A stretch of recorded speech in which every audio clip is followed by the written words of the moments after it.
আইৰ সমান হ'ব কোন, নৈৰ সমান বব কোন।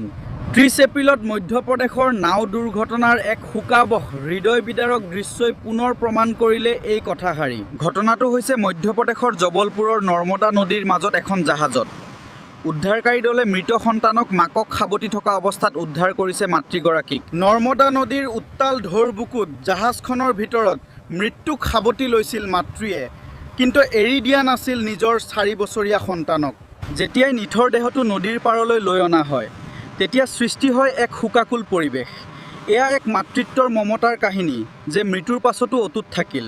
কোৱা হয় যে মৃত্যুৱে সকলোকে পৃথক কৰে, কিন্তু আজি এগৰাকী মাতৃয়ে এই কথা ভুল প্ৰমাণ কৰিলে।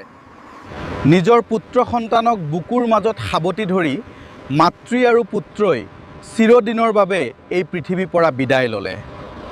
এবাৰ ভাবি চাওক, এগৰাকী মাতৃৰ নিজৰ সন্তানৰ প্ৰতি থকা নিস্বাৰ্থ মৰম ভালপোৱা, মৃত্যুৰ পাছতো সন্তানক এৰি নিদিলে মাতৃয়ে। বৰ্তমান সামাজিক মাধ্যমত এই মাতৃ আৰু পুত্ৰৰ ফটোখন চৰ্চা লাভ কৰিছে। দুৰ্ঘটনাৰ আগমুহূৰ্তলৈ সকলোৱে ফূৰ্তি কৰি আছিল। হঠাৎ অহা ধুমুহা এজাকে সকলো শেষ কৰি থৈ গ'ল। এনে লাগে যেন 2025 চনৰ দৰে 2026 চনটো ঘোৰ অমানিশাৰ ফালে গতি কৰি আছে।